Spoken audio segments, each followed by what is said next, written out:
I'm going to call the Public Safety Committee meeting for Tuesday, March 28th.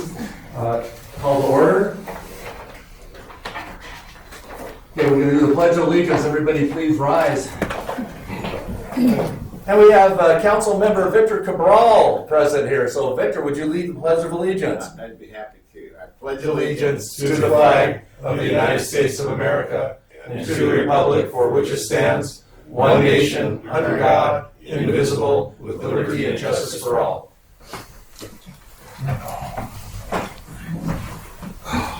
Sir Octavian, would you call the roll, please? Yes, sir. Captain Milan? Here. Chief Mull? Here. Captain Christian? Here. Committee Member Greenwald? Here. Committee Member Roeder? Here. Committee Member Bercuda? Here. Vice Chair Hightower informed us that he would not be making this meeting, and Chair Leffler. Present. Okay, we have special orders and presentations. I guess the special presentation we had is been postponed. Yes, thank you. The presenter got in touch with me last night. She couldn't go to the special city council meeting because she ended up in the emergency room and she's admitted in the hospital. So we'll postpone it for 2 months. Okay, very good. Has everybody had a chance to look over the meeting, or minutes from the last meeting? Yes. Do you have any questions or comments on those minutes? Okay,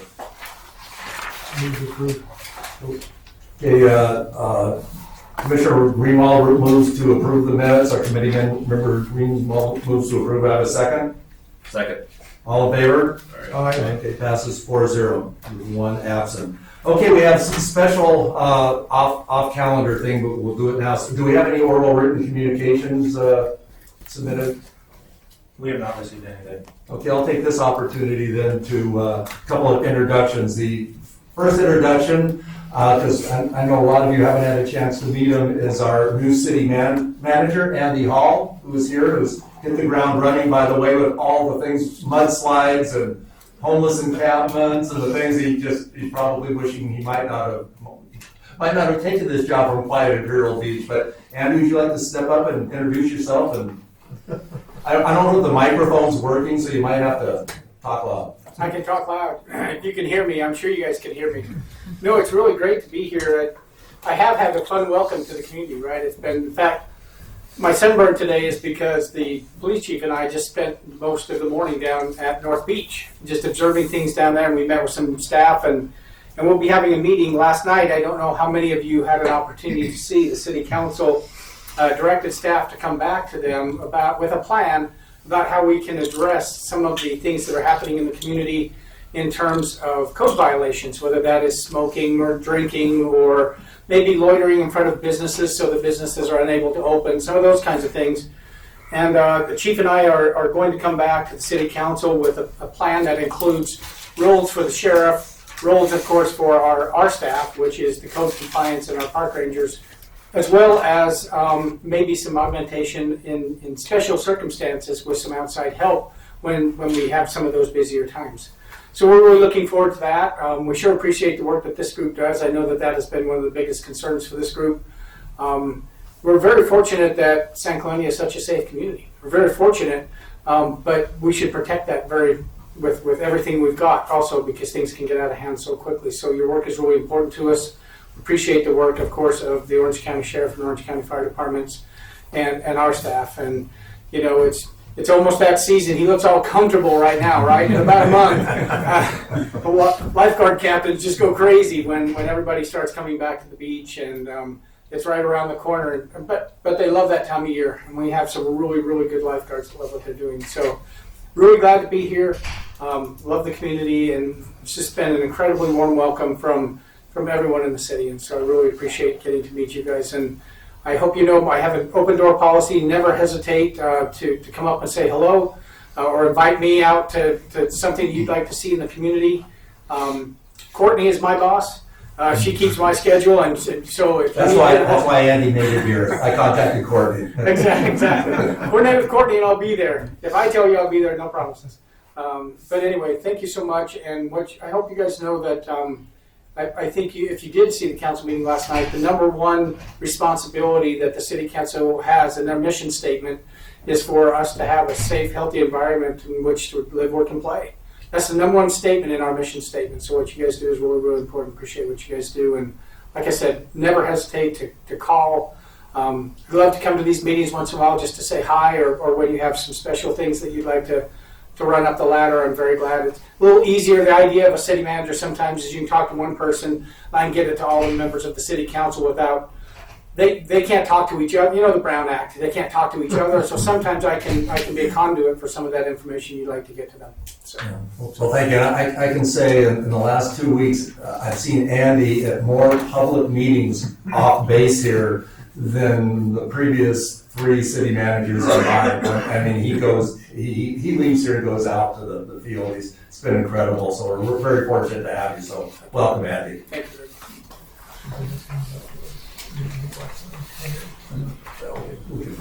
Okay, now also want to introduce Ryan Case, who is our new OCSD crime suppression specialist.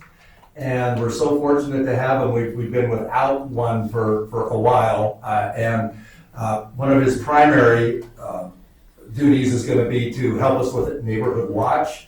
We had a chance to talk for a few minutes before the meeting here, and he's dialed in about what's needed. He's willing to go out to meetings. He's willing to take all the incoming emails on people that are interested in being in Neighborhood Watch.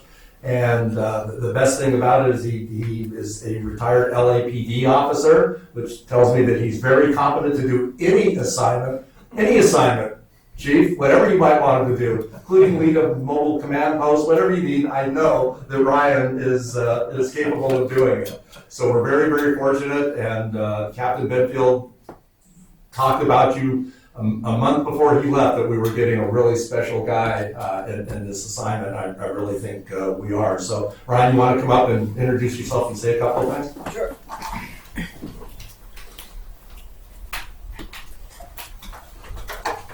First off, thank you for having me here, and thank you for taking the time this afternoon to pick my brain and share some of your wisdom with me. 15 years with the LAPD taught me how to be a cop, but it also taught me where to value the community. There was that shift where we lost touch with the people we were serving, and we're trying to get that back. But once you lose that ground, it's really hard to make it back up. So one of the places that you can start is Neighborhood Watch. That's the foundation of how we take what the deputies are doing, what our chief is doing, what our firefighters are doing, and what the neighbors in our community need, and putting it together. So I'm revamping it. It's starting from scratch. It's not going to be an overnight process, but I want to be able to give everyone that personal touch, like I'm your neighbor, I live right next door, and if I was the on-duty deputy that just got off his shift and came home and you want to ask him, how was your day, anything I should know about the neighborhood, I should be able to tell you and give you that sort of peace of mind. I'm not a deputy, I'm just a crime prevention specialist, but I want people to have the perspective of what our deputies go through, from the start of their shift to the end of their shift. People lose sight of everything our deputies go through. The appreciation is big out here in San Clemente, but I think that we can easily bridge the gap between our younger deputies who are out there and they're hungry, they're looking to make good cases, they're looking to make the area safer, and the community that's saying, we want to be a part of it. So right now, it's been great. The feedback I've been getting from the community has been positive. I want to keep the momentum going. I will be relying on you gentlemen there to help me start out our new plan with the redistricting. And anything I can do to be a service to you guys, just don't hesitate to reach out, email me. Thank you very much. Awesome. Thank you so much. Welcome. See, Councilmember Cabral, you're here. Would you like to? It seems like I just left your presence about 3 hours ago, didn't I? And then Andy, it seems like this is, yeah. So you want to come up and I will say a few things if I'm permitted. About the city council meeting last night. Someone asked me this morning or last night, did I feel like we had a loss? I said, no, this was the greatest victory that we've had because the people of North Beach finally got heard. They've been complaining about North Beach for 4 years, maybe even longer. And they have not been heard, and they have not been responded to. And so I just wanted to make sure that their voice was heard. They're very happy that they had the opportunity to come here, explain what's happening, lay out their case. And I think that they did it. I think I've got the most emails on this. I've probably got like 200 emails on this issue alone. They needed help. They need help. I'd like to thank the captain for agreeing to lay out that help. I think what you say, I wish I would have talked to you before the meeting. Maybe we wouldn't have to have gone there, but they've been crying out for a long time. And your statement last night about what you plan to do and how you're going to improve the North Beach area, they heard you. And we will continue and see if we can supplement. And I'd like to work with you on that to see if we can come to a resolution. And if you don't need the help, that's fine too. I understand that. But they're going to hold you accountable. That's one thing they're going to do. And they want to see their beach area and the downtown area and the rest of San Clemente up to the standards that you've agreed to. And we'd all like to see that. And we're hoping that San Clemente can become the safe, happy community that it was 5 years ago. We may never reach it, but we're going to keep working on it. I'm going to keep working on it, and I know you're committed to working on it, and I know this committee is committed to working on it. But so I wanted to thank you personally. The other thing I wanted to make sure, and I don't know if you heard me last night, but I wanted to make sure that you heard that there was no criticism of the sheriff department on my part. I think you do a phenomenal job. I just think that you have more important things to do. Maybe I just don't understand the role. But there's a lot of crime that happens, and I know that you are responsible for investigations. And I did mention, I don't know if you heard this either, the one time that we had an incident where there was a person in front of a business. There wasn't a response for 2 hours, and I did mention that the reason there wasn't a response was because you were dealing with real crime and an incident somewhere else, and you had all your deputies there. And sometimes that will happen. But I hope we can find a way to see if we can supplement, fill in that gap. If you need it, it will be fine. If not, we will step back. But we hope to work with you and the rest of this committee. And the one thing I would suggest is that the North Beach community would like to see some way to measure and make sure that you guys are following up with the concerns that they've raised. And make sure that there is a measurable standard out there where you're saying, okay, well, we're still getting 20 complaints a day. And maybe they send their complaints to you. They send them all to me. I'm not the right person. But maybe there's a way that you can address this. Figure out how we take the 10, 15, 20 photos that I get every day about this kind of activity or that kind of activity, and have a way of keeping that, getting that information to appropriate people so that a response can be had. And maybe it's directly to the sheriff's office, but I don't think that's necessarily the right way, but maybe you guys can help us figure that out. So I'd like to thank you again for your work. We'll keep working at this. We'll make it that area, the downtown area, a safe place, the way people expect San Clemente to be, and the way we all want it to be. Thank you, Commissioner. Yeah, I think one thing for sure is I'm going to put Ryan in touch with the North Beach Homeowners Association there, which is basically a neighborhood watch. I mean, I did one of their meetings. They're organized. It's the perfect setup for a neighborhood watch, and I think Ryan can help with a lot of the communication. We'll say definitely the meeting last night. It's good to have those meetings. There was passions on both sides of the opinions. A lot of intelligent people there with a lot of intelligent facts, and there's no solution. We know that. I think we did make some in-ground and some strategies. And yes, 37 years in law enforcement, I can tell you the police are always the ones that are hammered on this. Everybody loves the firemen and the lifeguards. They're always the heroes, and it's always the police that get the bad side of, or take the brunt no matter how things come out. And I think that Chief Christian handled it very, very well, and I'm optimistic that we do have some directions to go now. And thank you, Victor, and the rest of the council. I think you asked cogent questions, and we really got some things, at least some strategies, that we can follow. So that was good. I noticed that a few people have walked in since we had oral communications. If anybody would like to speak, your 3 minutes are available to you. Only thing I would ask is, do we have cards here? Is before you leave, or at least we get you, or maybe if you just say your name and where you're from, maybe that'll do it. My name is Tawny Burns. I live here in San Clemente. I was at the meeting last night. I'm married to a retired Long Beach sergeant. I have high respect, of course, for the Orange County Sheriff's Department. I was here last night just to kind of listen and observe, and my heart broke for those homeowners last night. I had to leave early, so I don't know what the Orange County Sheriff's proposed to the city, but I know all of you guys are volunteers, and I know that you're working on this, but what really got to me last night was the heart and soul of these homeowners who work day and night to provide for their families and their children, and they don't feel safe. And I always stick up for the Orange County Sheriff's Department. Whenever people complain to me, I try to say, listen, this is how it works. And they're not going to go down there because you know what? First of all, they could risk losing their career, their pension. They have a lot at stake. So I'm always defending the Sheriff's Department. So I just wanted to come just to listen and observe. And I just want to say thank you to all of you guys, especially for protecting the children of San Clemente. So Well, thank you, Tony.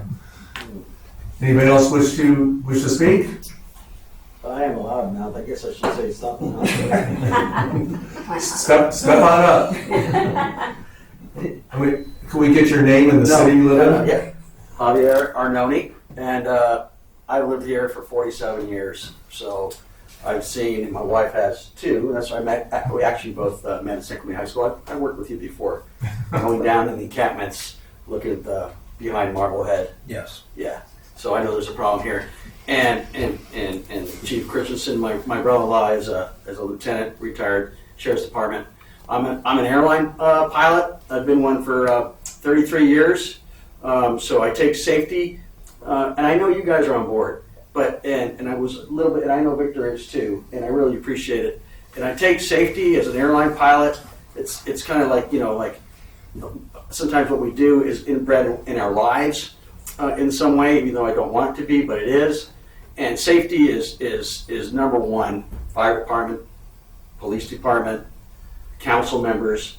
And I didn't see that last night, and I don't know how you guys or how Victor can influence our council, but I was talking with my wife today, and I'm sorry I'm blabbing, but I've flown about 1.2 million people in my career, so I've had 1.2 million lives in my hands, and indirectly to their family members, maybe 4 family members each, average. That's what, 5 million people that I am directly affecting, and that's just 4 people I'm accounting for. And for an accident that may happen, it's $3 billion to the airline that I work for. And then of course I won't be there to protect myself because you guys know how that goes usually. And then so my wife's gonna have to answer for me and probably be sued. So I take safety very, very seriously. And what I saw our city council do last night, and to prolong, I hope that they never fly on an airplane like they decided last night to put safety second.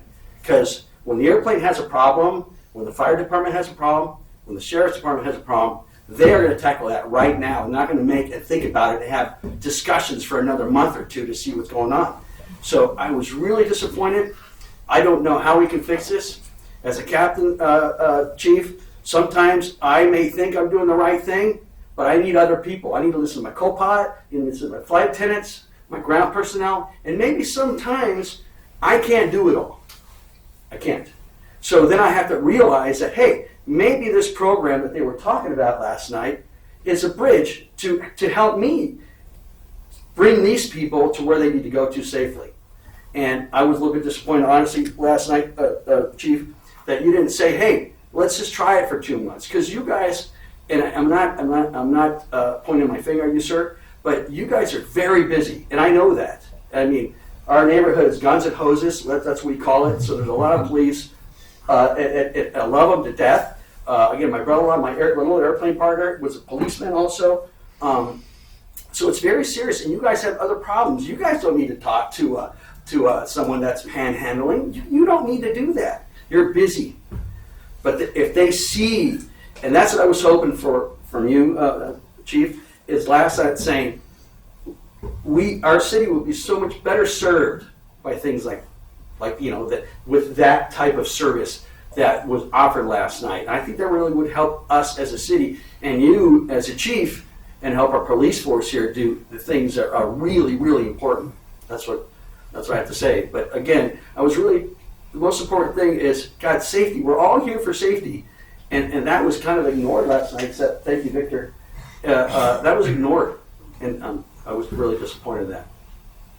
Good. That's Thank all you. I have to say. I will say, since I guess I was the only one at the meeting from this panel, is I had spoken to Chief Christian about this specific issue of the security company, and he was never against it. I mean, we've chatted about it, and he says, hey, anything that works, great. I think the council's, the spin they took, and I might be wrong, but there was some concern about an RFP, just hiring a company without looking at other companies, Right. and that's not the right procedure, they didn't have enough time to look into it, but they left the door open. They left the door open for that. Oh yeah, and let me So- make this. Well, Chief, okay. I don't think we can have a conversation now. Okay. And just one more thing for the chief. I think they led you down the wrong road as to the way they asked you the question. There was only one answer. I understand. That's what I thought. Well, that's a smart way to answer a question. So Yeah. instead of asking a question, I mean, so anyway, I know your concerns, and from my take, like I say, being there, they left the door open. Chief Christian has committed to reallocating some resources and going down there and working on the problem. Let's all hope that's successful. But the door is still open with a little bit. Yes, I saw that procedure. April 4th. Yeah. Yeah, so- And then one more thing, and so because he's here too. And a lot of times, like the city council last night said liabilities. You know the amount of liabilities that I have if I make a decision or I don't make a decision. I mean, even if I make a decision, it could be wrong. If I don't make a decision, it could be just as wrong.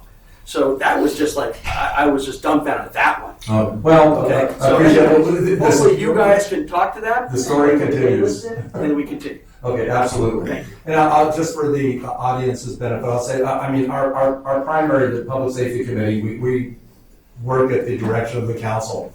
And basically what we have a work plan, and we work on specific, bicycle safety, homeless, legislation, all. But the council directs us to look at ordinances, basically, like you talked about the panhandling ordinance. We just sent a wording for an ordinance to the city that the council will look at and hopefully pass. We've done the same thing with leaving stuff on a sidewalk, working on bicycles in public, shopping carts in public. I can't remember, Adam maybe knows better, but we have sent a lot of ordinances to the city which they passed, which gives the sheriff's department our code enforcement tools. So that's our basic goal here and our basic job. And as you can see, we have participation by the chief of police, the battalion chief of fire, and the marine safety. So we all work in coordination with that to see if we can get products for the city that will help them make it safer. That's kind of what we do. And we appreciate your participation. Feel free to come any fourth Tuesday of the month and participate. Thank you.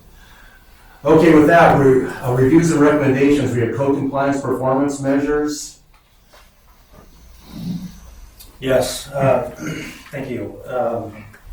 Adam Timian, Deputy Community Development Director. So this month, we've got the code compliance and park rangers performance measures. Both of them, while distinct in their duties, both of their performance measures are reported in the same overall report. And I'll kind of walk through some of the... Do you have this as a slide, this thing that we have here? No. This, no, we do not. okay. Tanya, would you be able to find it? Put it up on the screen.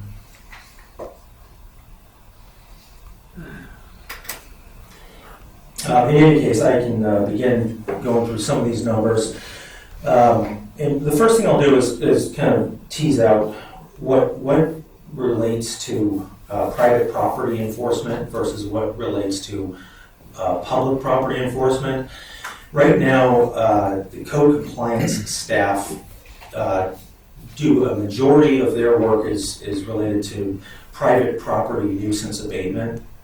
However, a number of their actions as of late have been on public property. And this is really to bolster the park ranger program, because currently right now the park rangers, while they have the authority, thank you, while they have the authority to do the same type of enforcement activities that code compliance staff does, we're currently in a situation where they're not compensated enough to do that work. And in previous years, we've had a system of hiring, training, and then losing them to other jurisdictions because the pay here is not consistent with similar jobs in other jurisdictions.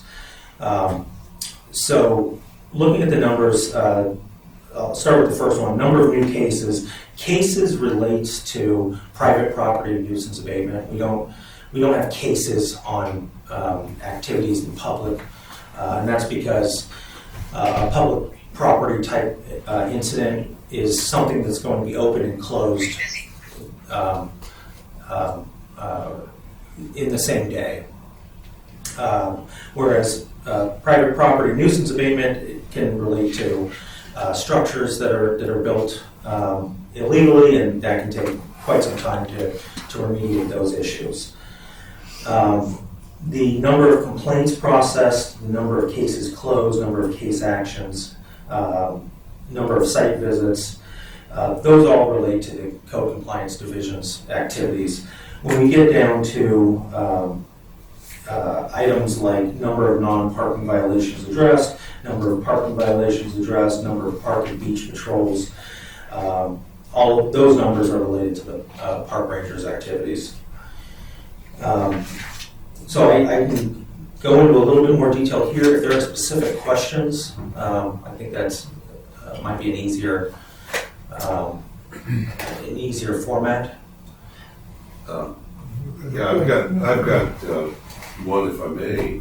I'm looking at number of park and beach patrols visits. Now, is that call for service, or is that the normal opening the restrooms type thing?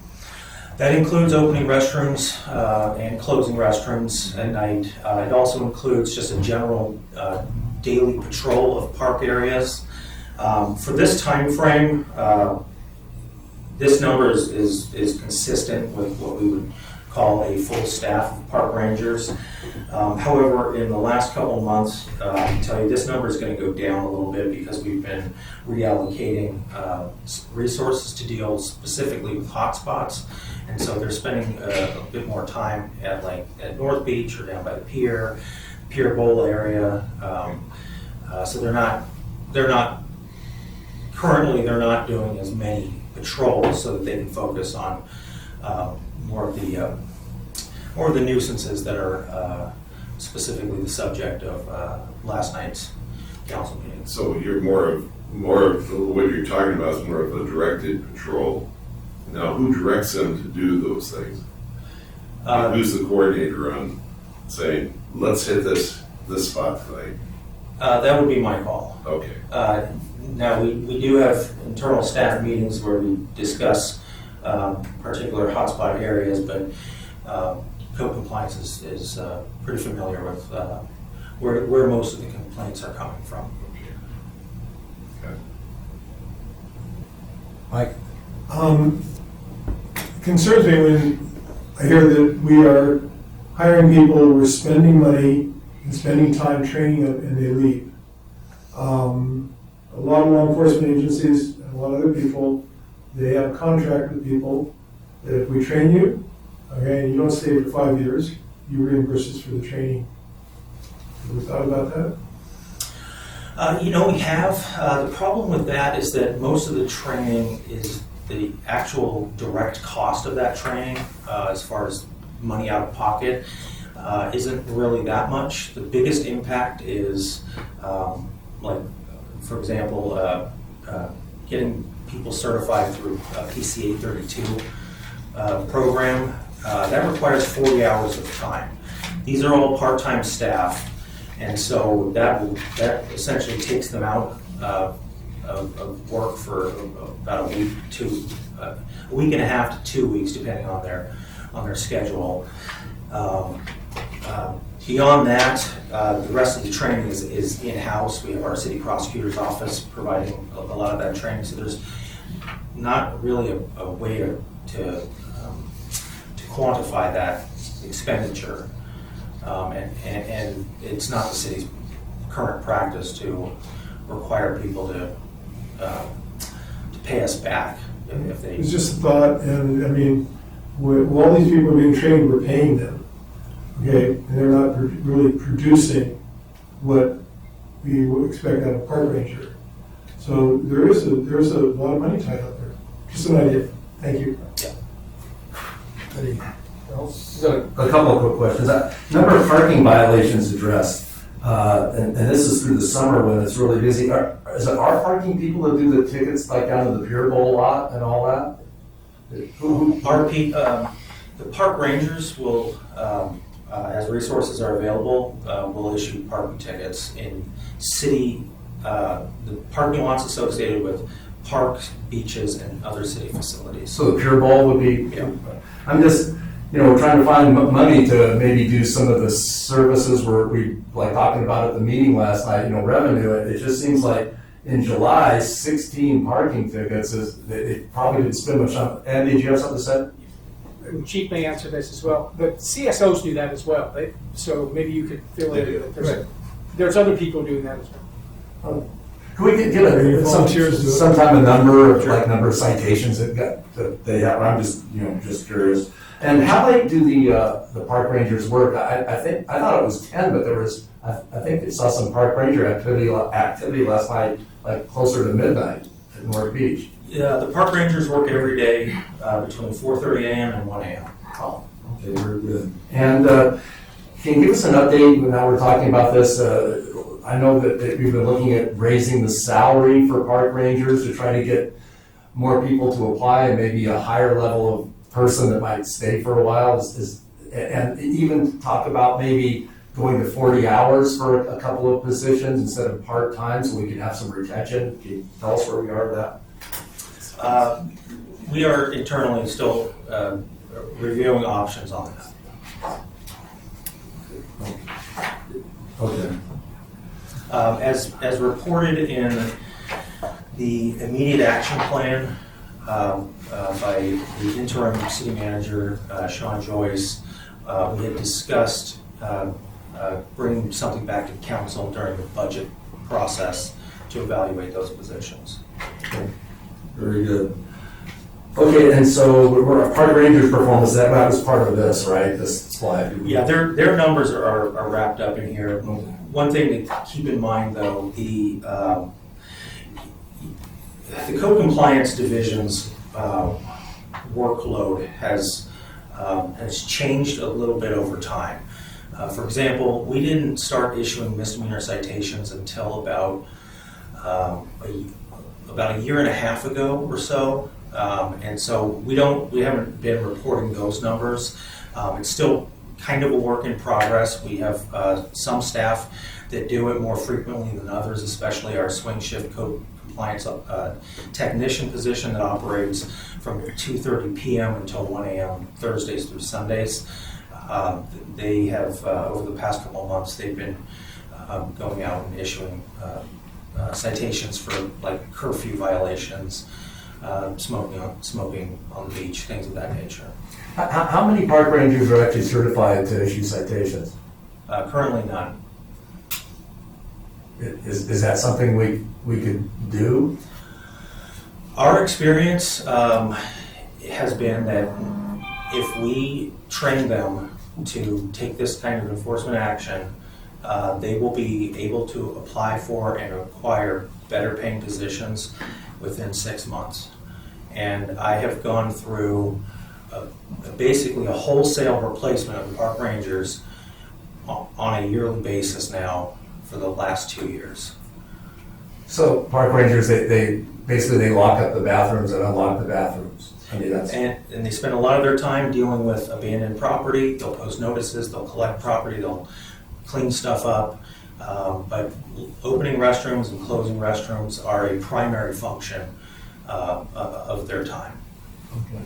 So the thought is if we train them to do a service like write citations, they'll be qualified to leave and go somewhere else.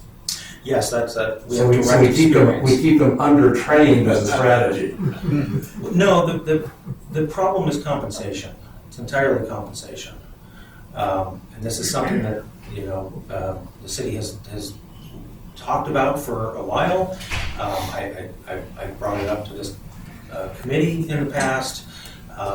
When we initially provided them authorization to enforce the city's municipal codes in 2019, there was discussions at that time that a natural consequence of having people who make between $15 and $19 an hour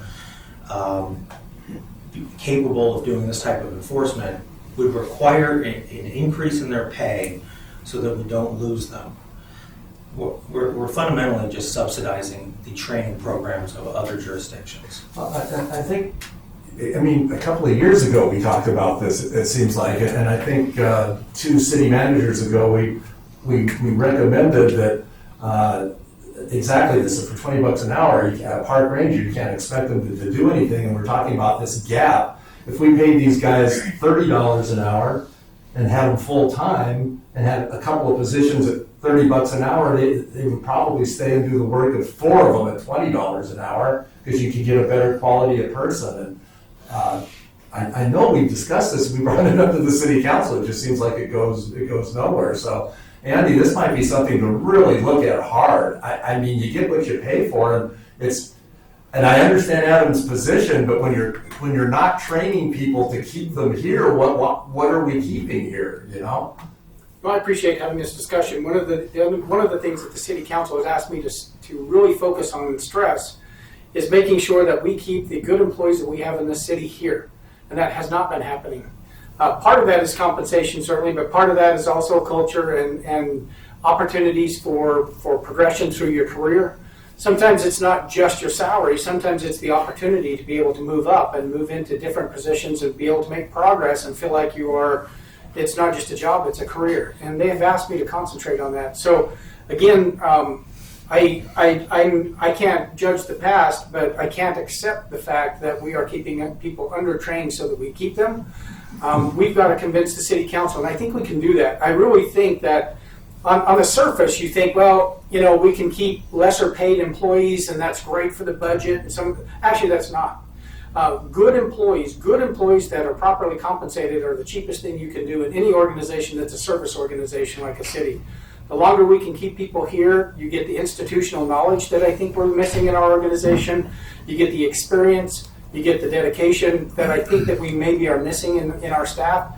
And it costs a little bit of money up front, but I know, because I've done it before, I know in the long run we will save money by having good, highly qualified people and compensating them correctly. So we're going to work on that. Amen. I mean, Thank you. that's I know the chief already works with code compliance and park rangers, so as opposed to hiring a new company, which might be an option also, immediate working with the park rangers, if they had more power and worked longer and had better people, seems like it would be an easier thing to mesh than starting from scratch. So I'd really like to see you push that. I think if we all agree as a committee, so we don't have to write you a letter or anything, and you just take that from the committee as we think that's a good idea, and we don't have to push it any farther. I've already got that direction from the big boss. All right, well, there you go, the big boss. Well, hey, big boss, you stay on top of that. It's in stereo. Yeah, it's in stereo, exactly. Okay, very good. Well, that's good stuff. Okay, unfinished business. Wait a minute, Oh, you have a comment? Yeah, I got a question on the. Oh, you already had your one question. Nick, go ahead. Just definition type thing. You look at your workload output, and the number at the bottom, or in that section is number of complaints responded to. I'm assuming, that's why I'm asking, that's different than the number of new cases at the top there. What is the definition of a complaint that you respond to that would get a stat in here? Yeah, so there's actually two places where that's discussed, and this is one of the cleanup items that we're wanting to do to clarify the difference between park rangers and the code. The second line, number of complaints processed, those are complaints that are received related to private property issues that code compliance staff deals with. The number of complaints responded to at the very bottom of the first section is, those are the calls that come into the park ranger's phone directly. And so those are public property complaints that are responded to. Like North Beach? Right, right. Okay, so we have two, so it sounds like we have two vehicles. We can call the sheriff or we can call the park rangers Yes. on the same issue.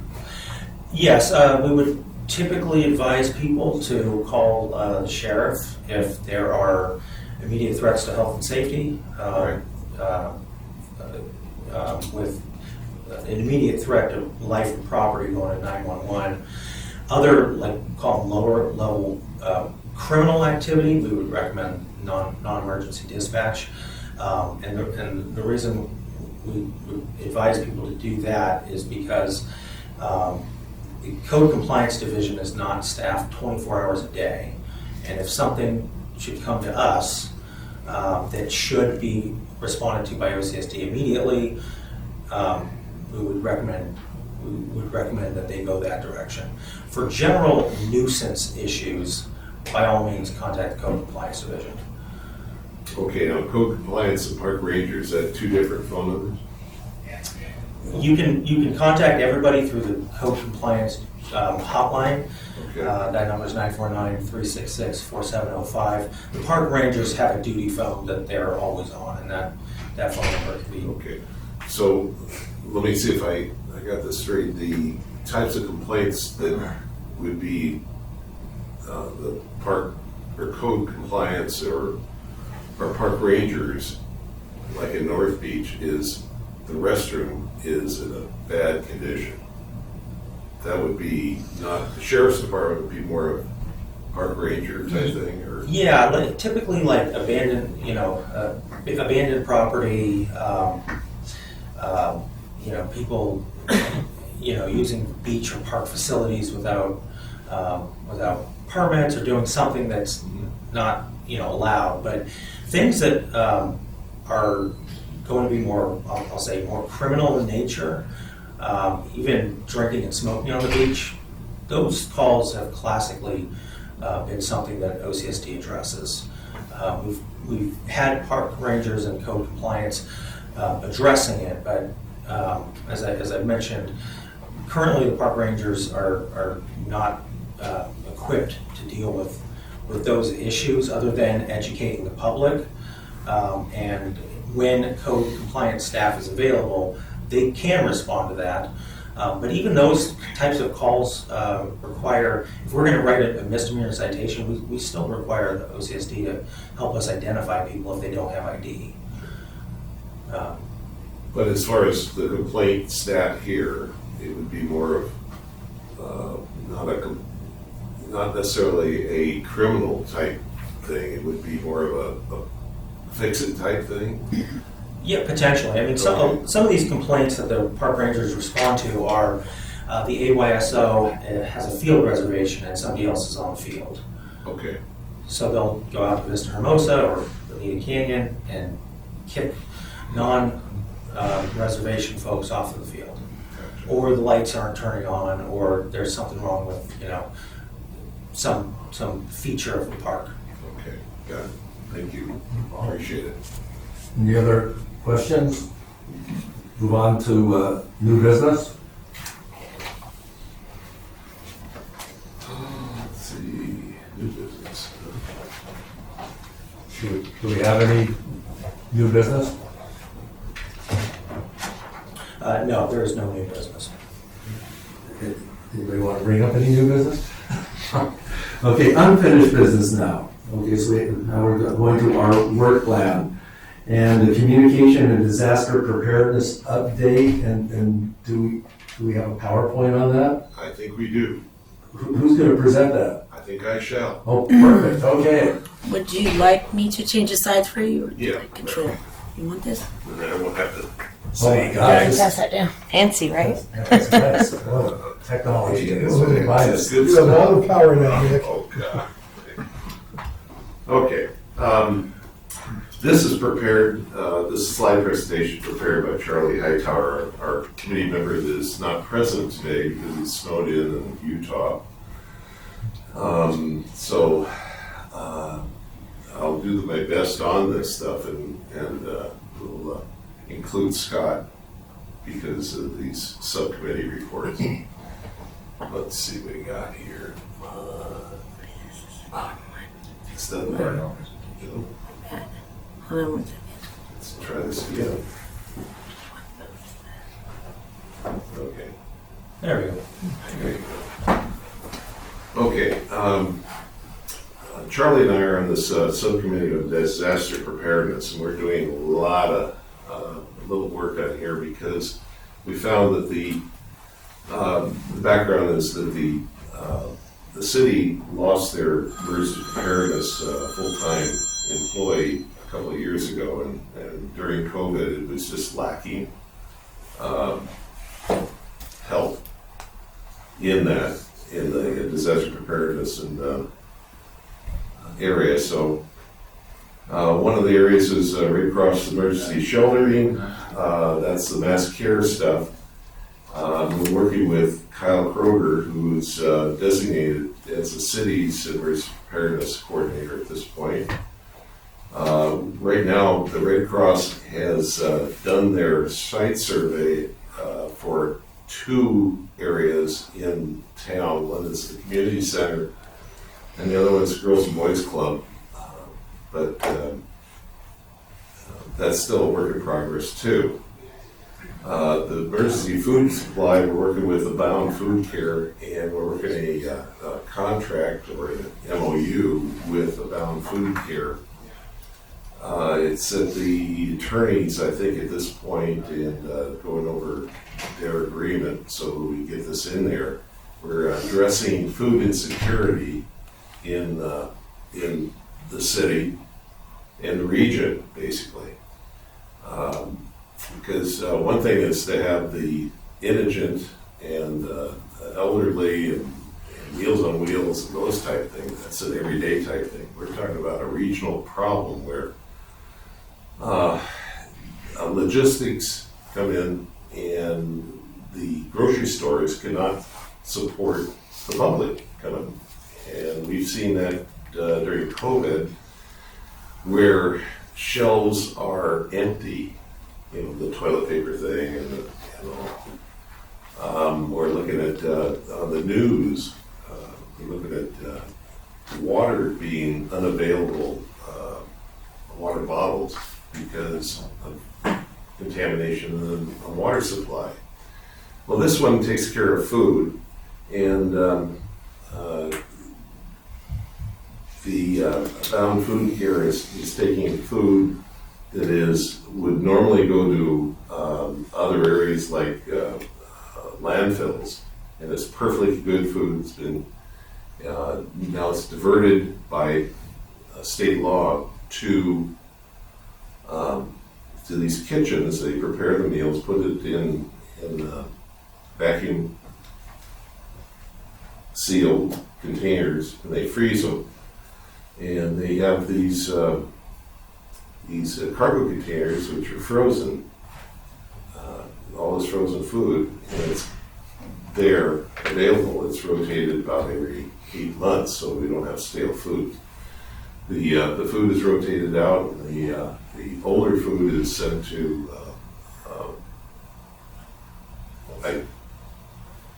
agencies like FAM and all that provide food on a basic daily basis.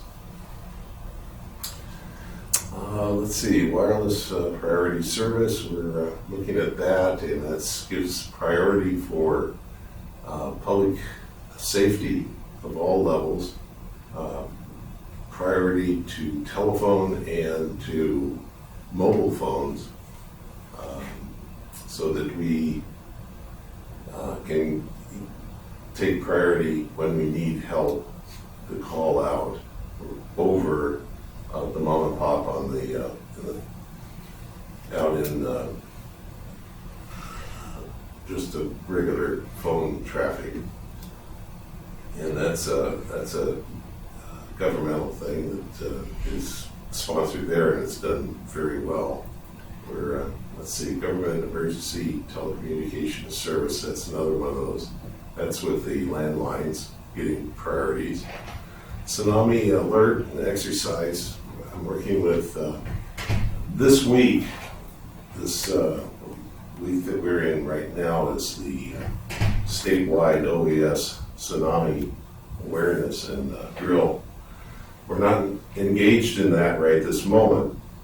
We found that it's probably better for us to wait until it warms up a bit and we can coordinate a community-wide tsunami drill. And there's the OES, Office of Emergency Services for the state, is great with that. As long as we do something, it'd be really nice. So I've reached out to Samantha Wiley, Beaches, Parks and Recreation, and hopefully we can coordinate a time and get publicity out, and we'll figure out what the tsunamis are and how to get away from them when it happens.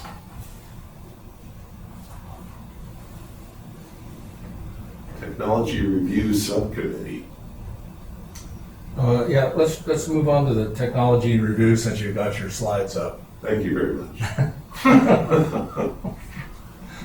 Emergency e-bike ambulances and e-bikes. Well, we don't have e-bike ambulances that way. What we're talking about is ambulance service that picks up people that are injured.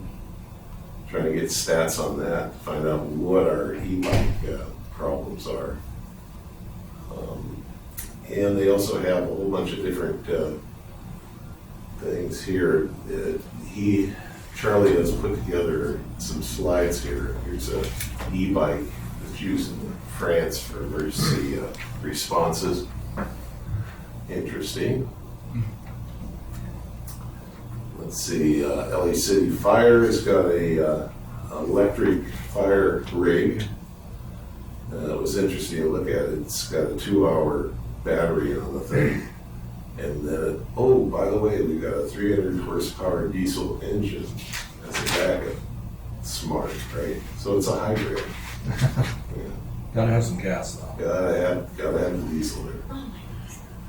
And then helicopters are looking at getting away from polluting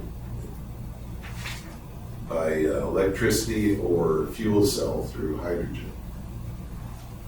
That's upcoming, I guess. E-bike and traffic safety, let's see. Let's leave that. Want to go to that one? Sure. Thank you. He's got that one too. Oh, you just fly through these slides. Well, that's what I do, you know. Do you want me to speak to this one? Please. Oh my gosh. I am passing the clicker. Scott has all the power now. Committee member Hightower and I are on the e-bike and traffic safety subcommittee. And truth be told, committee member Hightower has been doing the lion's share of this work. I'm going to speak to his the slides that he's prepared. So the first slide is a draft mission statement for the subcommittee. This will definitely need to be distilled down, but I think the last sentence is a really good start for a mission statement. The goal of the subcommittee is to identify potential actions the City Council may take to enhance e-bike user safety and ensure compatibility with existing transportation modes throughout the city. So speaking to maintaining a collaborative relationship with many different stakeholders in the city, not just focusing on e-bike user safety or any one particular mode of transportation around the city. The global e-bike market is huge and getting bigger. That's this slide is speaking to that.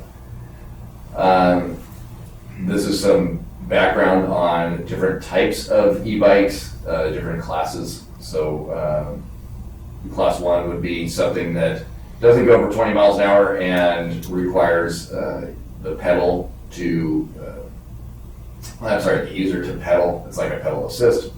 Class 2 is similar to the class 1, although you don't need to pedal. And then the class 3 is probably what we're seeing most commonly, and can go up to 28 miles an hour, requires a speedometer. And I would say that's probably our most common type of e-bike that we're seeing around town.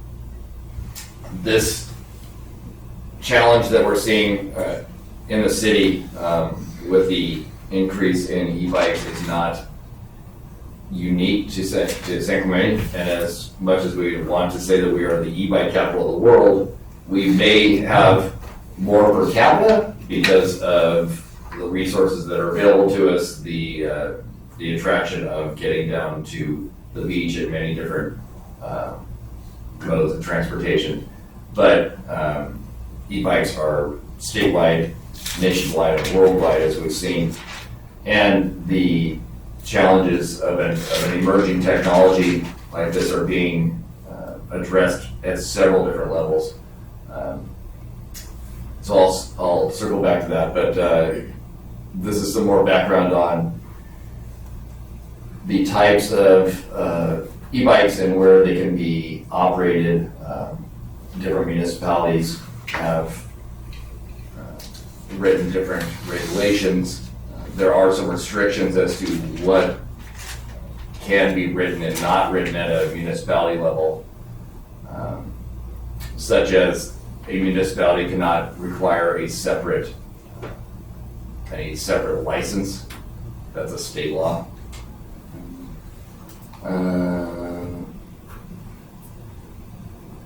So AB 1946 is moving toward requiring a statewide safety and training program, which would be developed in cooperation with the California Highway Patrol.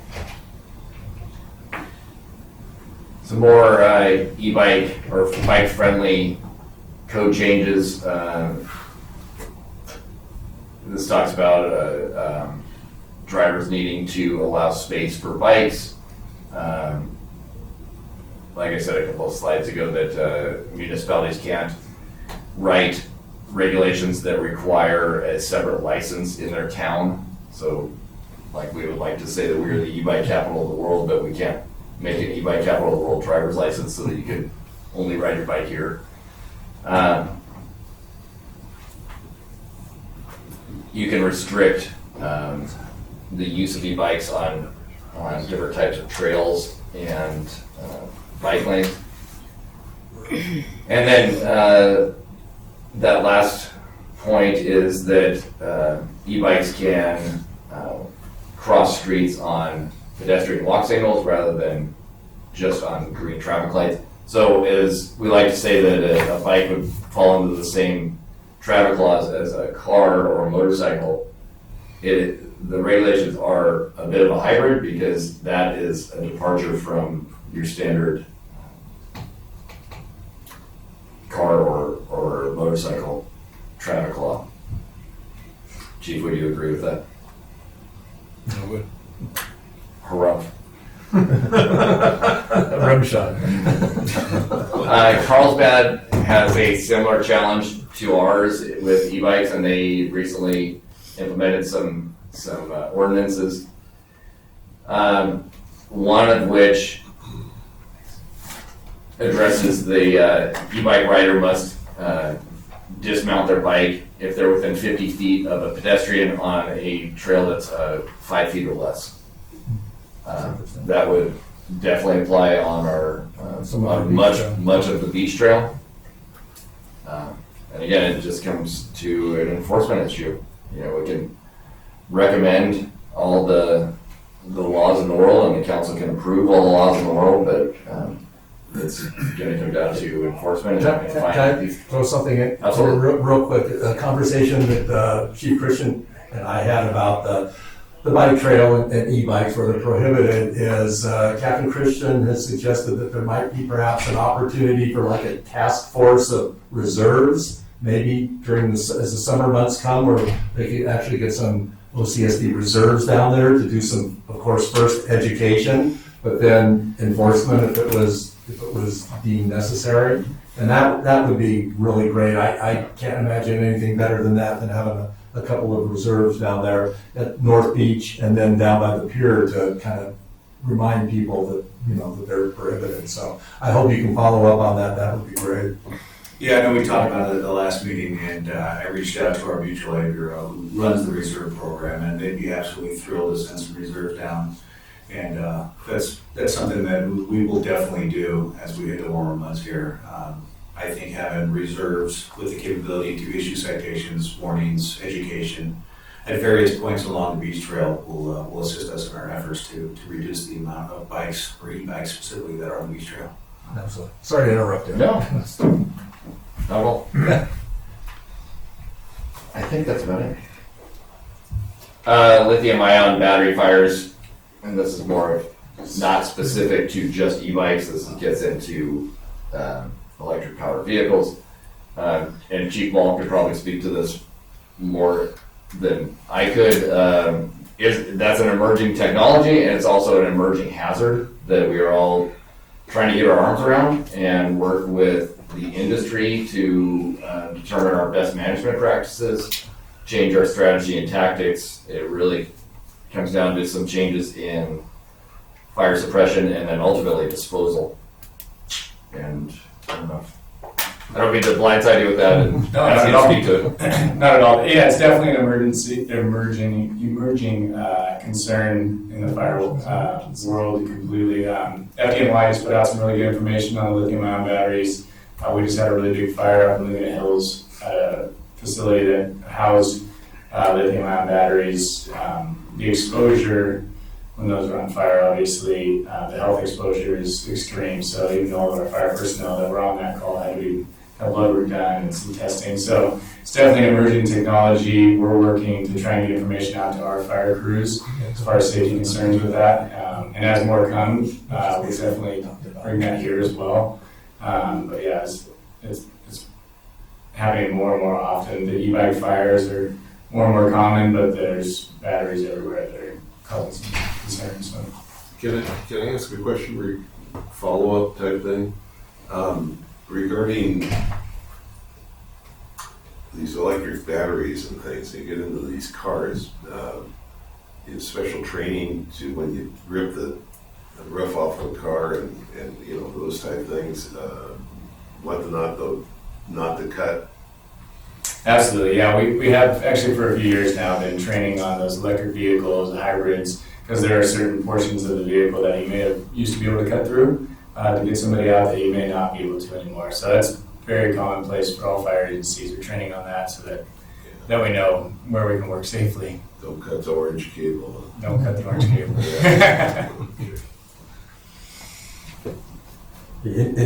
Any more? Okay, so homeless and best management practices for public safety. This is an ongoing item that we have on our work plan that's kind of open. We have a lot of city council meetings about this, and if they want to give a specific direction, that they certainly will. I will ask one question of Adam. This is not directly homeless related, but just an update on the panhandling ordinance that we sent forward. Where is that in the process? So thank you. When that went to the city council, our then city attorney office recommended that because of potential First Amendment type issues, that we work with them on this. So right now we're with a new city attorney's office coming on board. We're gonna initiate those conversations to get that work started. So you're basically working on wording and on what the ordinance might Yes, yeah, we plan to get that to the city council as soon as possible, but it's through the transition, it's delaying things slightly. No worries. Okay. Legislation review. Have you got anything on the fire side that you want to talk about? I know.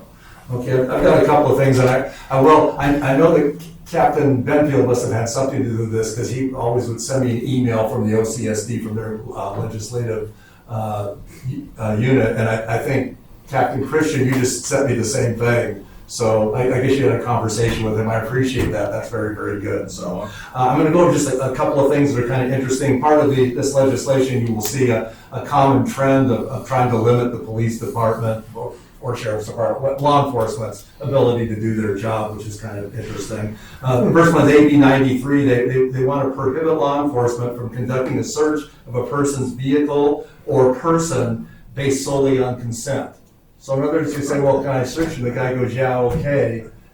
You can't do it. You can't do it without a warrant. That's what the bill is basically saying. So that'll be novel. So anyway, we'll see what happens with that. Also, AB 271, which is a homeless death review, which is kind of interesting, to where instead of just coming out with a cause of death, they want to actually figure out what all the components that might have led up to that death. And that was actually OCSD sponsored bill. So I guess there's some real interest in seeing exactly, what components of this could be, besides just, being in cold weather or doing whatever. So that's pretty interesting also. AB 701, fentanyl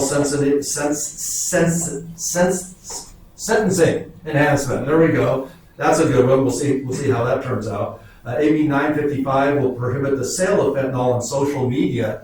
I thought that was probably already against the law. You go on Facebook and say, hey, you need some fentanyl?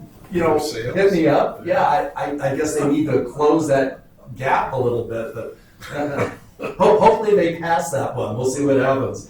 Another one for law enforcement, AB 1034 would prohibit law enforcement from using facial recognition software. So we'll see again how that comes out. Here's one, because I know Chief Christian has got his eyes set on Sheriff Barnes' job, a little bit. So AB 1090 would allow the removal of sheriff just for cause by the board of supervisors.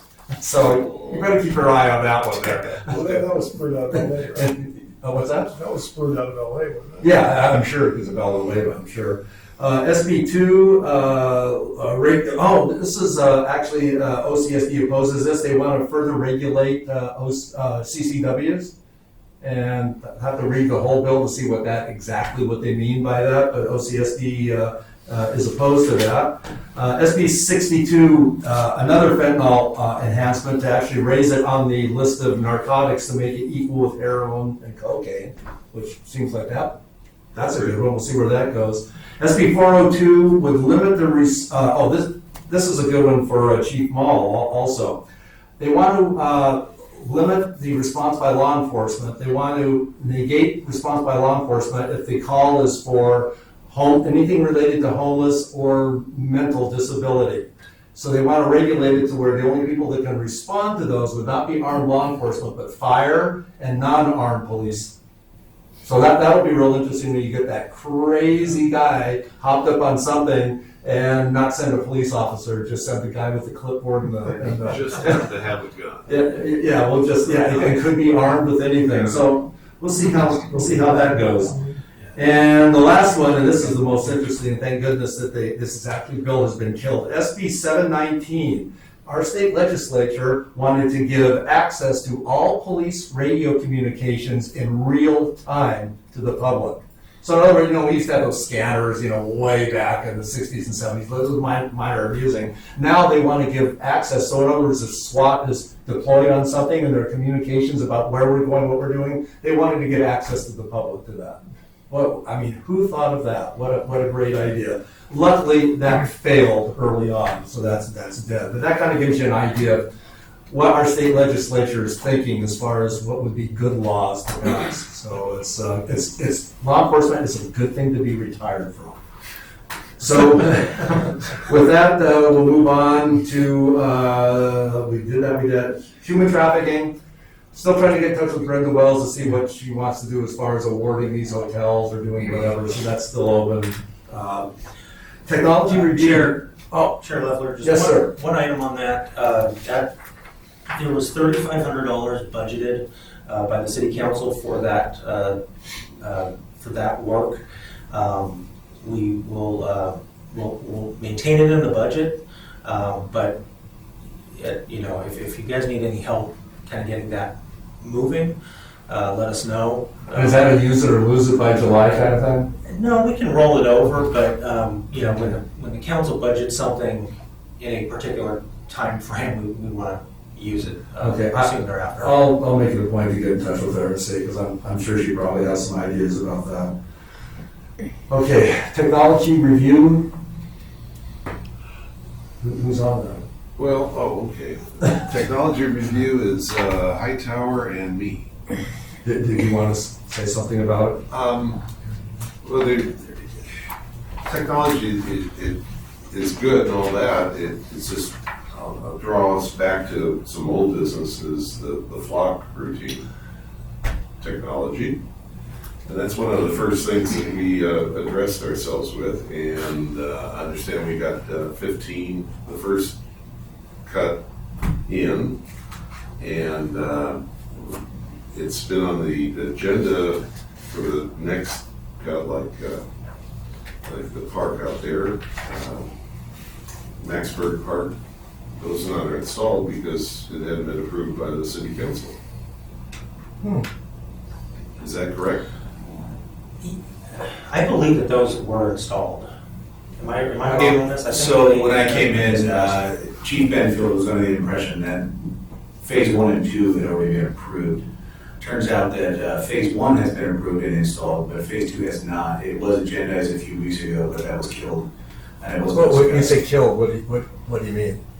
On the agenda? On the agenda, yeah, they took it off the agenda then. Okay, Yeah. They tabled it or Tabled something. it, thank you. So phase 2 has not been approved yet. That phase, I believe, involves I think 6 cameras that were supposed to be allotted. But they're already paid for. No, they're not. Oh. So right now we have 15 cameras installed. They are operational. Mostly on the north end of the city, the south end of the city, and Maxburg is not covered currently. Okay, Adam, how do we remedy this or expedite this? I'll get in touch with with Public Works and find out where this project is. I remember discussing this with folks from that department quite a few months ago. I thought this was already in the works, but I'll follow up and send an email with an update on that. Do you remember how much the budget for phase 2 was? How many cameras? I think phase 1 was 42,500. The additional 6 cameras at Maxburg, I want to say was around somewhere between 15 and 20. Okay. And that was the first year's a little bit more expensive because it includes the installation cost, but 15 cameras I believe is a recurring cost of about $37,500 per year. So when we have 30 cameras, that would be $72,000. Okay, so 15,000 for the second phase. But didn't the city council approve way back when they approved the original? They did it in 2 phases? Yeah, unfortunately, I don't know the exact current status of the Maxburg Park cameras, so let me find out where those are, and then I'll find out what's going on with phase 2, the additional 15 as well. And this could be something that if we could get it to council sooner, well, actually, it doesn't the city manager $15,000, isn't that within your purview to pay if this has been it's something that got tabled inadvertently? Is that a possibility to get our final phase? Let me look into it, but it is within my purchase. Maybe we can double back with Andy also when you figure out what the heck happened. Yeah. Thank you. One thing on technology review I wanted to ask also is we were going to submit a letter to the council about that 911 interactive radio thing that we talked about here. Yeah, I'm hoping to get that on the second meeting in April. Okay. But I will need to talk to you specifically about what that memo delays. All right. Because I've been going back over the video and it's a little confusing as far as what the enhancements Okay. actually are. All right, we'll figure that out. Yes, sir. Backtrack into the flock again. Gosh. I'm kidding, Nick. Of course. You know, Of loose course, ends. Nick. Loose end. I don't want to, you know, I think what's really important for the city council and the city manager, for all of us to understand how successful is at least the first phase is on things, so that it says, geez, we do need. And can we get some data on that, with what that first phase has helped us with, or? Yeah, I could give you a couple of stories right now. Oh, good. To give you some insight into how they're used.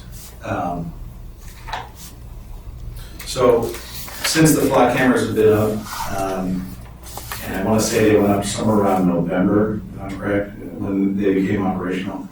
They're responsible for, well, this says, this is a while back, this is from February, but 10 to 15 stolen vehicles located. I'd say it's probably closer to 15 to 20 now.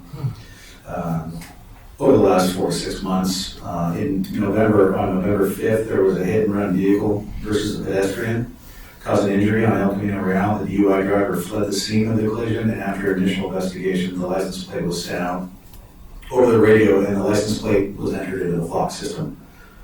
A short time later, the license plate hit a flock camera located in the city of Lake Forest. Deputies initiated a traffic stop, and the driver was arrested for felony hit and run, causing serious bodily injury during the DUI. During this leg of burglaries, through that follow-up, Flock was instrumental in identifying a vehicle related to that theft group. Using the Talega HOH Flock cameras, the trip team was able to identify a vehicle based upon its plate and then place it in immediate areas where several residential burglaries occurred. This information led to the identity and apprehension of 3 of the 4 suspects responsible for several Talega burglaries. This crew has been tied to several thefts around San Clemente and other cities in Orange County. Several cases are still being added to this burglary crew. It was all based off a good Flock license plate hit in the general locations of the burglaries. On February 6th, Flock alerted deputies to a license plate of a stolen vehicle, and after a high-risk traffic stop was conducted, 1 person was taken into custody, and a lot of stolen property was recovered from victims here in San Clemente, as well as Dana Point. On February 15th, a deputy was out patrolling. He was alerted real-time of a Flock hit in the city of Dana Point. And just to kind of give you a time frame on this one, since it was so recent, the vehicle hit on one of our cameras at about 8:55 in the morning. About 9:26 in the morning, it hit off some Dana Point Flock cameras.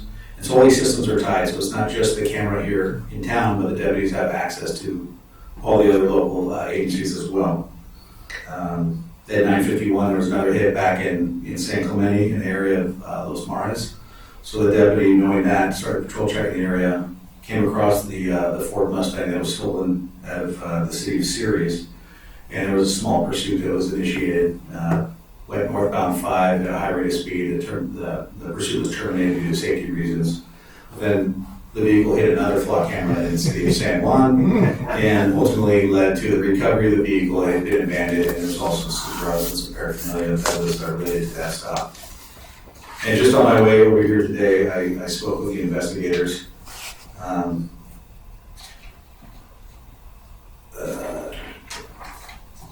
They gave me another success story, and I thought I wrote it down here. But we had a series of, if you guys maybe don't know, there was a series of restaurant burglaries in the smashes down in Eagle Plaza area where numerous restaurants were hit. It was also, this crew is responsible for several of the same similar type burglaries in Rancho Santa Margarita, Los Angeles. They were able to identify a vehicle based on a Flock camera hit. Fullerton did make an arrest. We obtained those cell phones, and just based off the Flock hit, the investigators were working on search warrants on the cell phones, and we're able to tie this crew to not only San Clemente burglaries, but the Rancho Santa Margarita and Fullerton and numerous Los Angeles County burglaries, all based off of a Flock hit that was able to tie it all together. So it's instrumental. It's one of the technologies that really allows police officers in the field and investigations later doing follow-up to really be able to tighten the case up to be able to present to the DA for filings and convictions. It's amazing it took us almost 3 years to push it through from first suggesting it or bringing it forward. And that's only the first phase of 15. Right. Yeah. Some cities have 60, so, Andy, you wanted to say something, but Yeah, I wanted to, I try not to do this because I like to see Adam squirm. But I do want to let him off the hook a little bit. Adam actually approached me with this issue, and one of the things that I asked him to do was ask the sheriff's department whether or not there was possibility of having one of those, or maybe two of those, be mobile cameras that could be attached to the car so that they, rather than a fixed location. I know that there have been some departments that have had some luck with even driving through parking lots while they're doing regular patrol, and they can pick up on that. I don't know if that's something that Orange County Sheriff does or not, or whether they're interested in. But I didn't want you to think that it hadn't been brought up to me. It had. That's the only delay. And then back to, you didn't allow public comments on your emergency preparedness stuff, so I'm going to go back. Give him the clicker and go, no, I'm just kidding. you see all the color right out of my face. You just want the clicker, we know. Yeah, exactly. No, but I wanted to let you know that we have talked to the department heads, and we are in the process of making sure California law actually requires any municipal employees that would be called out during an emergency to have received 100, 200, 700, and 800 level training of the incident command system. Our employees right now have not been through that training. It is done online. So we're going to make a full court press to make sure, because all of our employees, by the way, the way that our municipality is set up, all of our employees could potentially be called out in an emergency. So we want them to have that training. So just wanted to let you know with your emergency preparedness that we're going to be working with our employees to at least have that basic level training. And then there's 400 and 500 are not easy classes. They take about a week to go through. But we're going to try to make sure all of our department heads have that 400 and 500 level training as well. So the other thing that we were recommending a few months ago is that we actually have drills. Yeah. Because if you don't drill it, the muscle memory is gone type thing. And we also were hinting a little more than just a hint. Maybe one or more of us could be involved in it. I was going to speak to that. We would love, we brought it up. We've gone through a couple of city managers since it probably, but Nick on the LA County Sheriff, that was his expertise, was emergency response, and stuff. I responded to him, but I don't know anything about it. When I got there, people I think would tell me what to do. The ICS training is really critical. We have not pursued that in this city, and we need to. I'd like you to maybe connect with Nick and get him on the chain of when you do things, because like I said, his expertise is phenomenal, and we should utilize it, so. It's free. And it's free. It's free. And at the end, when we get that training, actually, there's a lot of free training that you can do through Homeland Security. We'll even pay you to go spend a week. I think now it's in College Station, Texas. You used to be in Emmitsburg. No, Duncan spent all that money. He can't go anywhere. But it's very incredible training, and the federal government pays for it for you to have some real life training. And they have that. I went to Emmitsburg years ago. They have motion picture studios where you have to go in and they do interviews, and it's it's as close to a real disaster. It's more than a tabletop. It's like a real disaster, and it goes on for a week. And when you're done, you pass out. I mean, it is a week full of stress, and it's very good training. Yeah, well, the state does that too up in the Cal Poly area. Fantastic. Yeah, so I've been through a lot of those trainings too. So. And they're not easy. They wake you up in the middle of the night. You think you're sleeping. They wake you up in the middle of the night. They're all that. Very good training. We'll be talking. Thanks, Andy. Okay, review. Do we have any urgent matters to discuss? Oh, I didn't. I'm sorry. I forgot neighborhood watch. My neighborhood watch. Oh, my. That's important. We're so close. First of all, the chair and I had a great opportunity to talk to Ryan Case, the chief. You could have found a better guy initial there. And we're going to try to break up the city into it's like 6 or 7 districts. Ryan needs access to those maps we did, those district maps. Can we get him those? Absolutely. Yeah, they're already done, we just have to give it to him. Okay, thanks, sorry to interrupt. No, that's fine. He's real knowledgeable and wants to hit the ground running, so we're gonna start doing that. We discussed several different ways that communities can reach out, and rather than do block by block, we're gonna do district by district. And, but we will hold meetings for people that can get enough, the people in there just in the block area or in their HOA. And we have a listing of all the HOA management companies that broken down by the different HOAs in the area. And Ryan, if you want to, we can start contacting the HOAs to get us on their monthly meeting plan and talk to their homeowners Outstanding. and get information out to them. And finally, maybe just get them on a mailing list for all of the neighborhood watch stuff to go out to their residents. No, it's good to have you aboard. Thanks, sir.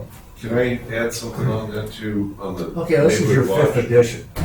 I hate to be a pest, but, You're gonna be ready for this. and I bring that up as often as I can. Neighborhood Watch is going to be, is an absolutely wonderful tool to recruit people to CERT, to races. That's a ham operator thing that the city's involved with. The tsunami drill and things, I mean, it's just getting the information out and getting people together. It's just a wonderful thing. And North Beach people will have a thing where they can get involved in the Neighborhood Watch too. So I'm looking very looking forward to that program being absolutely successful. Yeah, Ryan's the best news we've had in a while. I tell you, yeah. So- Yeah. Thanks, Chief. You're welcome. Yes. Okay, now reports of committee members and staff. We have, poor Chief Christian has already spoken more than I'm sure he's ever wanted to, but here's your opportunity to add anything else. Yeah, I don't have a whole lot to report other than, we've got several new trainees to the city. We started 2 new trainees in February, an additional 3 trainees this month in March, and we're due to get a couple more trainees in April. It looks like we're slated to lose a couple deputies, one to out of state and one to another city. So we'll have 2 more trainees here shortly, which pretty much covers our vacancies, which is a good thing, more cops in the city. Obviously, a report on North Beach, we don't need to beat a dead horse, but it seems like a great area to maybe start with our neighborhood watch. I think, some attention in that area would be very fruitful. And again, I will continue to harp on the need for a security gate here at police services to prevent further vandalisms to our vehicles, and obviously the officer safety issues that go without having a secure facility for our deputies to park not only their personal vehicles, but the police vehicles as well. Yeah, I want a shout out on that. Actually, we didn't have any knowledge that they'd had some vandalism, and I think Gene James was made aware of that and jumped right on it and contacted the city manager, trying to work out a way to get that secured sooner than later. My understanding, there was a water line that needed to be repaired, and I think it was done last week. Is that correct? My knowledge is that there's a generator, a backup generator that needs to be installed that might hamper the secured fencing. That's what I know, and I don't know what that entails. I don't know why that would hamper a secured facility or a secured gate with the removal of or a secured fence with the removal of gate to get the generator. I don't know what that entails, but I'd love to see that project started. All right. Chief Ball, who we missed last month because of some exciting training. That's right. Yes, thank you. Sorry I wasn't here last month. I was in Philadelphia for some really good leadership training there, which was really great. Let's see, with the OCFA, it's been a really busy month for us with all these storms throughout the state, just in our local mountains. You may have seen on the news. But we did send up a strike team and our hand crew up to Lake Arrowhead area. They were up there for about 10 days, essentially just digging into people's homes to bring people food, to rescue some of the people out of their homes that have been there. One of them that was on the news was pretty neat. This lady was trapped inside her house for 9 days by the time we got to her. And so she was very thankful. So pretty neat stuff that they did up there. And they were highly successful up there. We did send also a Swiftwater team from Orange County up to the Tulare County for all the Swiftwaters that were going on up there, and there were a couple rescues up there that were on the news as well. So we've been busy throughout the state. Just here, obviously in San Clemente, we had the mudslide, and we called out our technical rescue trucks and USAR teams and worked really well with the sheriffs as far as evacuating people. Keeping everybody safe on that incident, and working with the city as far as securing it and working through that. So that was a really good incident. And then just a couple days ago, there was a technical rescue right here on the Calle de Gocio for a 22-year-old that was trapped under a forklift. Forklift fell over, and he came out of it and landed essentially right on half of him. Crews worked really quick and were able to get him out from under the forklift within 20 minutes, which for that kind of a technical rescue was pretty quick, getting on scene and patient being out within 20 minutes. And one really notable thing that our crews brought up was that the sheriff's deputies that were on scene had applied a tourniquet, and pretty much per our crews, this kid is likely going to survive. He's still alive in the hospital, which is pretty incredible from his injuries, but likely what the deputies did probably saved his life, getting our crews the ability to get in there and get him out. So that was a really great call. Hope to see a good outcome on that, but so far the patient is still doing okay in the hospital. He's in the ICU right now. And that's pretty much it as far as busyness, but it's been a busy month. Some good stuff. Yeah, really. All right, Rod. All right, well, thank you for giving me the time to speak on marine safety. Since our last meeting, February 28th, our hours have extended with the time change. So we're open every day on the air at 8 a.m. We're closing right now at 7:30. On April 3rd, we'll be closing at 8 o'clock. Since our last meeting, our lifeguards have rescued swimmers in distress, 16 of those, 161 prevents, 1,459 public education contacts, and over 424 law enforcement contacts, and about 77,000 visitors. Temperatures ranging, air temperature ranging from 42 to 64, and water from 54 to 61. And I'd like to give accolades to the city manager. He, like you said, he's been to more meetings. I never met the interim city manager, and he's already come down twice. That's more probably than the last two city managers. So it's welcome to have such a great leader in that role. So thank you, Andy. We gave me a walker. Hey, you get a red Speedo. You never get out of here. Andy, did you see his office? Yes. Did you see the view he had? Yeah, I'm gonna trade him. It's just he doesn't know it yet. We're in the works of trading off. So yeah, with the crazy weather, the rain, the wind, the landslide, beach trail is closed from DeHay to North Beach. So we're seeing just a little bit of sunlight brings all the people down to the beach. Our spring break officially begins this Saturday, runs through the 9th. So you'll see towers open during the week. But we have, even though we've had the horrible weather, we've had people from Arizona, Utah, Colorado, Montana, all that. But you will see on a consistent basis, starting this weekend through next weekend, the towers will be open, such as T Street, the south side of the Pier Tower 1, Tower 4, Linda Lane Tower, and North Beach. On March 18th, we had a beach pinga at T Street. It just beached itself at about 5:50 in the morning. They had 11 gas cans that were picked up and 12 life jackets. The deputies in Border Patrol were on scene, as well as the lifeguards. Beach cameras footage did show multiple individuals just parked from the Ponga, unable to tell how many because of the poor lighting and video quality. I'd like to promote the junior lifeguard. We have 4 more swim tests. We have one tomorrow night, Saturday night, and next Wednesday, and the 2 Wednesdays and 2 Saturdays, and we're done with the swim test.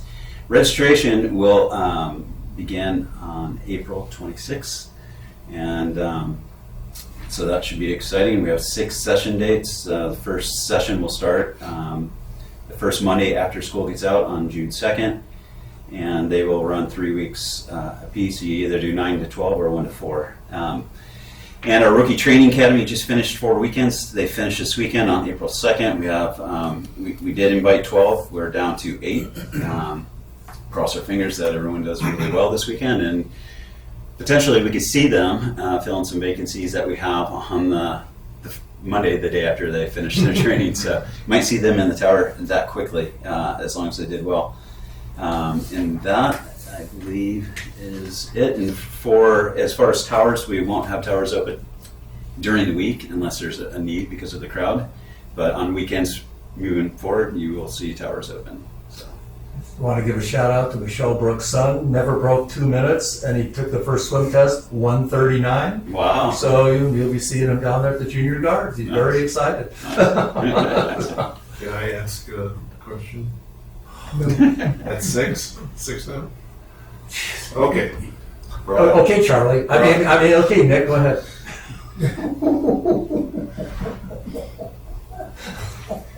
I'll ignore that. Rod, we talked about this last year. You had some real heavy complaints about signing up for the junior lifeguard program, and accessibility was filled up in 30 seconds or something after it was open. Any changes in the procedure, how to do Yeah, the success of the program can sometimes be the failure of the program too, right? So we filled up 840 spots in less than a minute, and then within 10 minutes we had 640 on a wait list. So it's like, yeah, that's great, but it comes with a lot of complaints as well. So I can say that on next Tuesday you'll see something on the agenda that will address some concerns. I don't want to let the cat out of the hat at this point, so broach that subject a little bit. Yeah, it's being addressed, and it's on the agenda for next Tuesday. Okay. Got it. Okay. Can I make another comment? I just want to also give Rod a plug, and I failed to earlier, I apologize, but a couple of things. During the mudslide, when we were initially trying to set up, we were a little scarce on bodies. Rod and his team was instrumental in setting some guys up north to try to help us secure the beach trail during the closures there, so that was instrumental. And also, last month when we had the stabbing in the North Beach area, Rod didn't hesitate and reached out and said, hey, we've got an extra set of eyes for you, so just keep us posted on what you're looking for. He had some contact with some deputies that were actively out looking for the suspect, and just to kind of display the interoperability between Marine Safety and the Sheriff's Department. It's much appreciated that you're able to have your folks also out there with another set of eyes actively helping us search for a suspect. Thank you. I appreciate that, and I can attest from sheriffs and also from your homeless liaison, Carly and Troy. I have seen such an increase in presence and on the beach up at North Beach and down on the beach, so it's been great to see that as well. So I can attest to that. All right, one thing. I'd just like to speak to just highlight that idea that all 3 of our public safety partners are really pulling in the same direction to provide service. And you don't see that in a lot of places. A lot of places that's a competition and that's adversarial, and ultimately the citizen or the visitor is the loser. And we have that not one bit here. We have all 3 of our public safety partners truly cooperating to pull the same direction and deliver that service, and it's really neat to see. Something specific to Captain Malott, and I apologize, I have a little bit of inside knowledge with my son. Could you speak to some of the capital improvements that you briefed them up on that are during their proficiency training that's going to allow them to continue to provide high-level service? Or is that not? Are we talking about the class and comp? No, the equipment and replacing towers and vehicles and stuff. Oh yeah, that's not a problem. Yeah, it's been a struggle for us to, we got approved July 1st, but we're trying to find the vehicles that we need, and within the budget, we did find them. We should have one new one by the weekend of April 22nd. The second one hasn't been delivered yet, but once it does, shortly after that, we will have them. The one difference with these, obviously we're going to have power windows, we're going to have AC, which we didn't have before. You have to roll down a window like this. But they're going to be firecracker red, so fire department, because they don't have the retro yellow. So you will see some red Jeeps on the beach, which will match the ATVs. Tower replacements, there's $100,000 in the budget for the next 3 years to do tower replacement. I met with engineers yesterday, went over the plans. We are going with the wood, maintaining the wood, not the fiberglass. And so it's going to a consultant to stamp the plans and then move forward after the season, not during, obviously. So we're going to get through this season, and depending upon when it goes out to bid, how many towers they can do with that 100,000, and then each year do the replacement with that. So those are the biggest capital improvements for that. Thank you. Yeah. And thank you to City Manager for supporting our public safety. We can have the best people in the world, but if they don't have the equipment to execute the job, they're starting at a disadvantage. So it helps a lot to have good equipment. Thank you. So the committee comments, you want to add some more comments? No, I don't want to. Okay, Nick. Thank you. Thank you for introducing me. I want to thank, I understand the CERT team responded out to that slide on Buena Vista and helped at some point with traffic control or whatever, I don't know. But I understand they're out there. But to the CERT thing, FYI to the public, April 12th is a new CERT program as far as training, and will end on the Saturday, May 20th. So it's every Saturday or Wednesday evenings beginning April 12th and ending with a final drill Saturday, May 20th. And the Tri-Cities are doing this in Dana Point, so more information is available online, and also in the Beaches, Parks, and Recreation's latest magazine. Thank you. Mike? Okay. Yeah, I want to echo what Scott said about the public safety partners we have here. And for Andy's benefit, when this committee first started, we had a panel, and the police services and fire services and marine services came to the first meeting to say hello, and it was going to be like they weren't going to be part of the meeting, really. I mean, that wasn't in the plan that they'd be part of every meeting. And at that time, the three members was Captain Manhart at the time, and Chief Capobianco and Rod said, well, gee, if you wouldn't mind, we'd like to come to the meetings. Which, as you can see how well it works out. I mean, there's no going back and forth. We have everybody here. I don't know. I doubt that Imperial Beach had a committee like this, probably. Matter of fact, I don't know of really any city in Orange County that has quite this encompassing of a committee. And I think we do really, really good work. And I think probably the primary reason is we're really fortunate that OCSD, OCFA has put the people in the positions that they have. It really is. Because just to say that we work real well together, that's true, but as Scott, you know, that changes by who's working together. And we've just been so fortunate to have such great people, and Ron, from the beginning, and now a great city manager. Andy, I would invite you anytime, 4th Tuesday, if you're around, to come up. You've been so helpful today in answering questions and facilitating matters quicker than they normally take. And this committee likes to get things and get them off, not put them over or talk about it. So anyway, I thank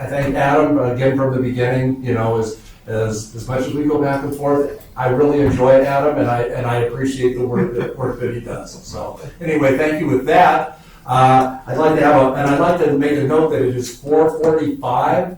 4:45, that's before 5 o'clock. I'd like somebody to come up with a motion about maybe our next meeting. Oh, no, wait, I'm sorry, we're not staff. Unfortunately, It's gonna be 4:50. Unfortunately, I can't let you in the meeting just yet. Two things. The first one is the adjournment in the agenda is for the community conference room. That's from a previous agenda. We're going to be adjourning to come back to this room. So just say the council chambers when we adjourn. One quick update on some staff items. We've had technically three vacancies in the code compliance division for a while. The first one is the code compliance manager. We do have somebody that has past background and an offer has been made. We're anticipating that position is going to be coming online day before the next meeting. However, I will be here next month for this meeting. And then the other two positions also in code compliance are another code compliance officer position and another code compliance tech position. These positions are going to be splitting in addition to weekdays, certain weekdays, they're going to be splitting weekends. So we will be providing code compliance staffing 7 days a week between, I'll say, for normal business hours every day of the week, with Thursday through Sunday still ending at 1 a.m. And so both of these positions will be able to write misdemeanor citations, administrative citations, and so they will be out there in full force over the weekend. And both of those positions should be should have boots on the ground in about a month, within a month and a half or so. Great stuff. Okay, now, move to adjourn the meeting until our next meeting on April 25th. 23rd, or April 25th, 2020, you're right, okay, sorry. It says it right here. Whatever day you want to meet, Rick, sit in the chair. How about the 25th? But Sunday, might have a little problem. So that's my motion. I'm going to stick with the 25th. At the council chamber. As that's what I said. Okay, second? Second. All? Yay, we're out of here. Thank you so much.